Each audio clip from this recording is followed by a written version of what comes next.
Apa yang mau dibanggakan sih?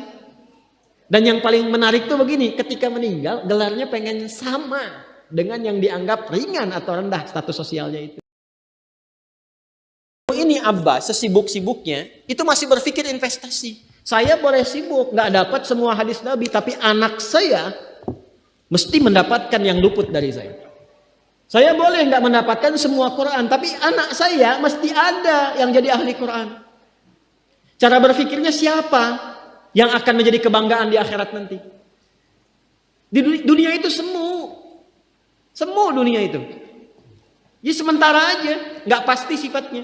Perbedaan status sosial itu hanya istilah-istilah yang disematkan manusia saja. Ini kaya, ini miskin, ya kan? Yang ini punya jabatan, yang ini biasa-biasa. Itu istilah manusia. Toh pada akhirnya semua kembali ke tempat yang serupa. Dan menariknya begini, yang kaya, yang punya jabatan, tetap di akhir hidupnya pengen punya gelar yang sama dengan yang miskin. Atau dengan yang disebut miskin. Maaf, kalau ada orang disebut miskin meninggal, di papan nisannya ditulis apa? Di papan nisannya ditulis apa? Almarhum. Yang kaya juga kan pengen sama disebut almarhum. Iya kan? Tuh. Jadi nggak ada bedanya setelah berpulang itu. Perbedaan itu hanya di amal saja. Itu poinnya. Maka kalau ada yang mengharapkan orang tua, cita-cita membanggakan anak di dunia, boleh-boleh saja. Tapi patut diingat, itu sementara. Anda silahkan sekarang, sekolahkan setinggi-tingginya. S1, S2, S3, S4, kerupuk 3, silahkan. Mau dalam negeri, luar negeri, mau di Nagreg, mau di California, mau di Chicago, di Chicago, di Singaparna, Singapura, silahkan. Itu pilihan. Tapi saya cuma mau katakan begini, itu sementara. Dan persaingannya tidak istimewa. Karena jangan pun Anda yang beriman, yang belum beriman pun bisa melakukan itu. Apa yang dikira yang hebat matematika itu anak Anda saja. Anak orang lain pun bisa. Halo? Apa Anda kira yang jago fisika itu anak Anda saja yang beriman? Yang belum beriman pun bisa. Ya. Jadi perlombaannya itu rata semua. Dan gak ada yang istimewa. Kadang-kadang bingung ya, kenapa sih yang di dunia itu terlalu diistimewakan gitu? Mengistimewakan yang hilang itu gak ada kerjaan. Mengagungkan yang hancur, yang sifatnya fana, rasanya biasa. Apa yang mau dibanggakan sih? Dan yang paling menarik tuh begini, ketika meninggal gelarnya pengen sama dengan yang dianggap ringan atau rendah status sosialnya itu. Tadi kalau orang miskin meninggal gelarnya apa? Ternyata yang kaya pun pengen sama almarhum juga. Kalau rakyat yang meninggal di papan nisannya ditulis apa? Almarhum. Ternyata pejabat juga pengen begitu, sama juga. Saya belum pernah dengar nanti kalau saya meninggal tulis gelarnya almaun ya. Gak ada. Tetap almarhum juga. Jelas ya? Nah, maka yang dipikirkan tuh perlombaan yang sejati itu begini. Perlombaan yang sejati itu adalah perlombaan untuk kehidupan yang abadi yang gak fana lagi. Jadi kalau pada saat itu unggul selamanya karena nggak ada kematian lagi setelah itu. Itu yang dimaksudkan hadis Nabi. Kalaulah ada dunia ini punya nilai walaupun itu hanya bagian dari satu sayap nyamuk saja, ya tentu tidak akan pernah Allah memberikan itu semua kepada orang-orang yang ingkar kepadanya. Ya. Karena kalau diberikan nggak adil di situ. Karena itu sifatnya fana, ujian saja. Pada akhirnya kembali. Nah, Abbas itu mampu membaca itu. Ini kehidupan sejak di zaman jahiliyah loh. Awas ya. Jadi risalah Islam itu membimbing pengikutnya, umatnya untuk berpikir lebih cerdas. Ini visioner. Makanya jadi muslim itu mesti cerdas. Beriman itu membuat Anda lebih pintar. Saya tanya begini ya, maaf ya. Sekali lagi mohon maafkan saya kalau perumpamaan ini kurang menyenangkan. Kalau ada yang abadi dengan yang sementara, Anda pilih yang mana? Masa? Sholat itu untuk yang abadi atau yang sementara? Abadi. Baik. Mobil itu untuk yang abadi atau yang sementara? Pilih yang abadi apa sementara?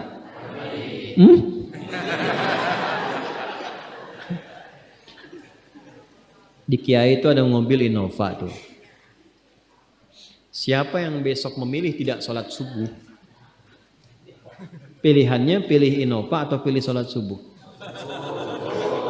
Yakin? Kalau saya pilih Innova dipakai untuk mengantarkan sholat subuh, nah itu lebih bagus. Ya, jangan dipotong sampai situ ya. Ya bisa aja kita pilih Avanza, bisa pilih Ferrari, bisa pilih Pajero ya. Awas yang punya mobil Innova, Anda potong royalti kena. Paham? Abbas itu begitu, anak saya mesti dipanggil di akhirat. Dan semua penduduk langit dan bumi menyimak itu semua. Diviralkannya di akhirat. Viral dunia itu sementara, internetnya diputus gak viral lagi. Kadang-kadang yang viral kemarin kan sekarang gak ada lagi, ya kan? Yang viral tahun lalu sekarang sudah gak ada, ya kan? Jadi belum selesai kehidupan sudah hilang juga viralnya. Akhirat itu selamanya. Dan biasanya begini, kalau orang-orang yang diviralkan oleh Allah atas kehendak Allah itu abadi melintasi setiap masa. Jadi ada yang viral karena berita, ada yang viral karena doa dan kehendak Allah Subhanahu wa taala. Itu yang diviralkan langsung atas kehendak Allah itu melampaui zamannya. Makanya kisah ini pun bertahan sampai sekarang. Nah, Abbas itu berpikir, saya boleh sekarang jadi pebisnis pedagang, tapi anak saya mesti menguasai apapun yang pernah diajarkan oleh Nabi. Maka anak kecil ini sejak dini mengikuti Nabi. Sejak dini lekat dengan Nabi. Maka ketika Nabi tidur pun itu ikut berkunjung karena keluarganya. Nah, inilah yang didapatkan oleh kita hadis tentang bangun tidur. Jadi hadis tentang bangun tidur itu diriwayatkan oleh anak kecil yang umurnya belum genap balik. Main-main ke rumah Rasulullah, ke rumah bibinya Sayyidah Maimunah, ingin tahu bagaimana cara bangun malamnya Nabi. Itu diikutin sampai dilihat gimana bangunnya. Duduk dulu, kata beliau duduk dulu. Kemudian mengusap dengan bagian tangan yang diduga bersih untuk menghilangkan bekas ngantuknya. Setelah itu membaca khawatimah surah Ali Imran. Kemudian thumma dhahaba ila syanin mu'allaq, ke tempat tertutup, fatawadda, itu kan? Nah, itu ada semua rangkaiannya, itu ditemukan nanti di hadis riwayat Abu Daud, di Sunan Abu Daud. Nomor hadis 1367. Itu hadis tentang bangun tidur. Ya, cara bangun tidur sampai sholat malam. Masih ingat teman-teman kalau kita bermakmum begini? Dan ada imam satu dan sudah pasti satu imam, okay? Makmum berapa? Satu boleh? Boleh. Dua boleh? Tiga boleh? Empat boleh? Jadi imam berapa? Makmum? Empat. Laki-laki imam makmum? Imam, baik, bagus ya. Nah, dan imam kan laki-laki. Kalau perempuan imam untuk perempuan kan? Laki-laki untuk perempuan dan untuk laki-laki. Fokus ini. Kalau satu begini, satu laki-laki, kemudian di belakang laki-laki. Ini kan posisinya boleh sejajar kan? Boleh. Ya kan? Yang imam ini, makmum ini kan? Tadinya di belakang, tarik begini sejajar. Ini yang meriwayatkan anak kecil yang belum balik itu. Itu riwayat Ibnu Abbas. Satu paket. Termasuk sholat, kemarin kan kita tarawih kan? Sholat malam. Yang dua rakaat itu kan? Ya, sholat malam yang sampai 11 itu, tambah khafifatain 2, itu riwayatnya ini. Yang salat tahajud malam yang 11 rakaat tambah khafifatain 2, ini riwayatnya ini. Tutup dengan witir 1 rakaat. Itu anak kecil yang meriwayatkan. Dan tahukah Anda, sepeninggal Nabi SAW, Abbas bapaknya ini hafal 200 hadis, anaknya Abdullah hafal 2000 hadis. Begitu caranya. Anda di sini ada yang diplomat, yang di kantor, yang taruhlah berdagang misalnya, ibu rumah tangga. Ya, dan sebagainya. Boleh, nggak apa-apa. Saat ini kita mungkin belum maksimal, tapi jangan biarkan ada satu di antara anak keluarga kita yang tidak jadi kebanggaan di akhirat. Tolong ya, tolong pulang dari sini dilihat. Anak Allah titipkan kepada saya berapa anak? Tolong siapkan jadi kebanggaan akhirat. Satu aja jadi ahli Quran. Untuk pelita di rumah tuh, penghilang kesedihan, penghilang kegelisahan, mendatangkan semangat. Itu demi Allah saya katakan, gak ada yang paling indah kecuali saat ayah pulang ke rumah, tiba kemudian dia melihat anaknya yang kecil sedang murajaah, amma yatasaalun, bahkan surat yang bapaknya sendiri belum hafal. Jangankan pulang ke rumah, Anda sedang rapat, mau rapat, dikirimi video anak Anda 3 tahun membaca surah Al-Ikhlas, itu hati tenang. Itulah Quran. Itulah Quran. Maka belajar dari Ibnu Abbas ini, apa yang terjadi ketika orang tua mampu memfasilitasi anaknya demikian, sekalipun orang tuanya tidak mencapai apa yang diraih oleh anak, tapi orang tua mewarisi setiap pahala yang dihasilkan dari anak itu.